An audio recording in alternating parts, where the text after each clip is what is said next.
The bigger picture: World's Fairs as historical cover-ups. When you hear World's Fair, you probably imagine quirky inventions, carnival rides, and a showcase of human progress. That's the official story, a neat package of optimism and industry. But what if these events were not just celebrations of innovation, but deliberate cover-ups? Carefully staged resets designed to erase an older, more advanced civilization? It sounds wild, but once you look closely at the evidence, the cracks in the narrative are impossible to ignore. The White City, Chicago, 1893. The 1893 Columbian Exposition in Chicago is the crown jewel of suspicion. Known as the White City, it's sprawled across 600 acres with over 200 monumental buildings, a vast canal system with gondolas, electric lighting by Tesla's alternating current, moving sidewalks, and grand statues towering above the crowds. Historians claim it was all built in just 2 years, then torn down within months.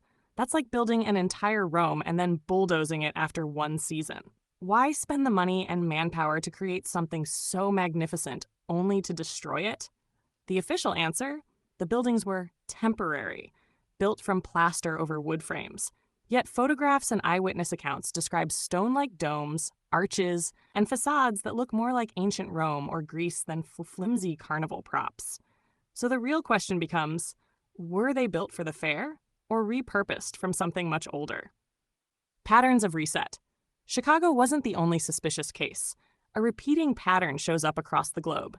San Francisco, 1915. The Panama Pacific International Exposition, a colossal neoclassical city, appeared just 9 years after the Great Earthquake and fire leveled most of San Francisco.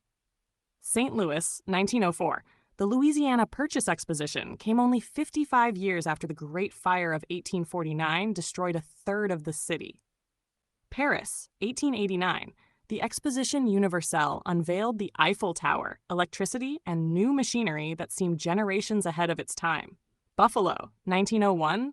Wireless communication was demonstrated for the first time, years before it entered mainstream use. Over and over, the cycle repeats: a great disaster, a World's Fair, a sudden explosion of architecture and technology, total demolition. It looks less like civic pride and more like cultural theater, a staged reset to overwrite whatever was there before. The technology question. World's Fairs didn't just display architecture. They rolled out technologies that seemed to appear overnight, fully formed. 1893 Chicago. Tesla's AC current lit the fairgrounds like daylight. 1901 Buffalo. Wireless telegraphy was demonstrated. 1939 New York. Visitors saw television, fluorescent lights, early robots, and futuristic highways. 1964 New York. The Ford Pavilion showcased the first computer-driven ride, eerily predictive of theme park technology decades later. Each invention was presented as if it had just been invented in a basement lab, yet in reality, these were massive polished systems ready for public debut. It raises the question, were these truly new inventions, or rediscovered technologies from an older suppressed civilization drip-fed to the public under controlled circumstances? The cover-up theory. If we follow the threads, the fairs begin to look less like spontaneous celebrations and more like a global reprogramming project.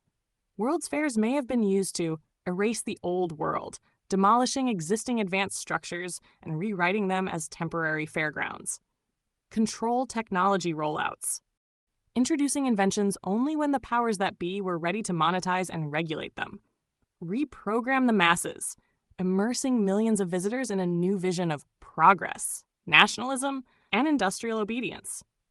Instead of expositions of invention, they may have been exhibitions of inheritance, putting the remnants of a lost civilization on display, then tearing them down to ensure no one asked too many questions. Why it matters.